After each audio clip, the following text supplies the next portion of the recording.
Verse 1. Thus the heavens and the earth were completed in all their vast array. Verse 2. By the seventh day God had finished the work he had been doing. So on the seventh day he rested from all his work. Verse 3. Then God blessed the seventh day and made it holy, because on it he rested from all the work of creating that he had done. Verse 4. This is the account of the heavens and the earth when they were created, when the Lord God made the earth and the heavens. Verse 5. Now no shrub had yet appeared on the earth and no plant had yet sprung up, for the Lord God had not sent rain on the earth and there was no one to work the ground. Verse 6. But streams came up from the earth and watered the whole surface of the ground. Verse 7. Then the Lord God formed a man from the dust of the ground and breathed into his nostrils the breath of life, and the man became a living being. Verse 8. Now the Lord God had planted a garden in the east, in Eden, and there he put the man he had formed. Verse 9.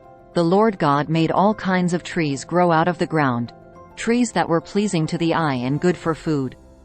In the middle of the garden were the tree of life and the tree of the knowledge of good and evil.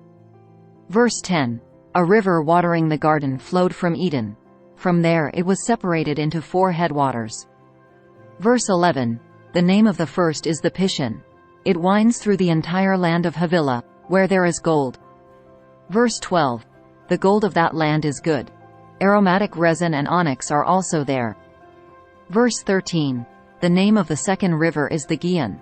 It winds through the entire land of Cush.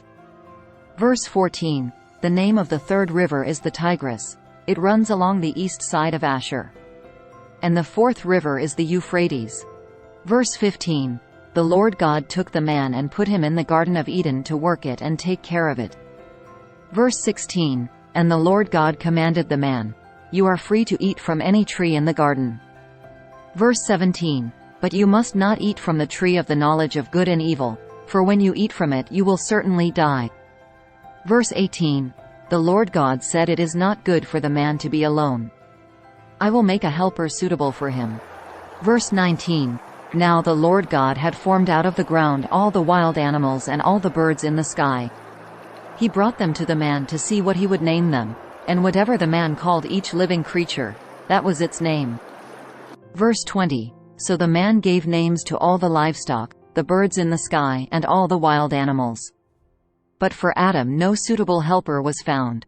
Verse 21. So the Lord God caused the man to fall into a deep sleep.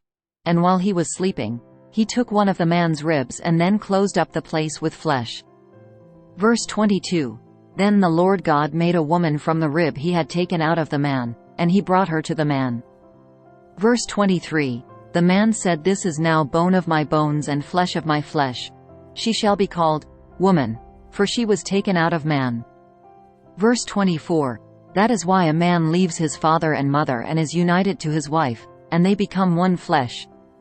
Verse 25. Adam and his wife were both naked, and they felt no shame. This is the end of Genesis chapter 2.